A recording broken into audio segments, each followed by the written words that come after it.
I think an aspect of the negotiation that went wrong was in relation to the way that it got started by Theresa May. When she started the negotiations, she just launched into it, set a date quite arbitrarily, and the preparation had not taken place. There wasn't a coherent team. At the same time, she then decided to do a general election announcement, which completely scuppered what was going on, because there just wasn't the amount of time and detail that you'd expect or need for such an important negotiation. And it was quite disrespectful to the EU to do that. When you're working with a negotiating partner, you actually want to make sure that you start that process off as positively as possible.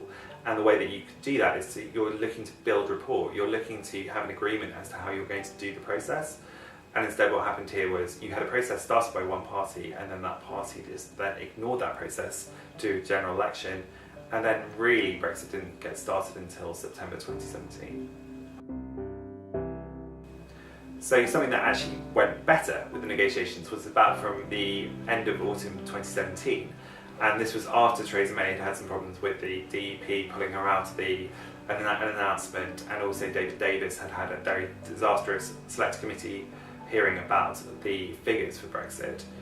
But what actually happened at the end of 2017 was Brexit started to go quieter and it was calmer, and what happened was that the UK was actually having a much more sensible conversation with the EU, and that there was a common purpose, and that purpose was in order to say at the end of December 2017 an initial framework for a deal.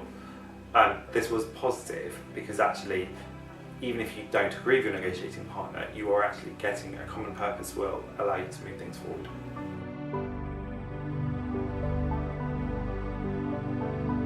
So I think one of the biggest challenges that the government faces moving forward is the fact that you're still going to have dissenting voices, and you're still going to have people who are going to criticise a deal which is so public, and that's an important thing in any democracy. So you will have them from both sides. I mean, you'll have, I would imagine, people like Nigel Farage will still likely say that the deal isn't as good as it could have been.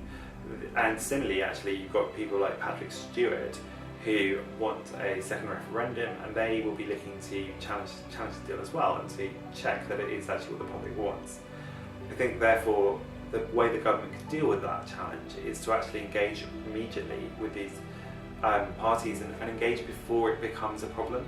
And so that would actually be a very positive thing to do.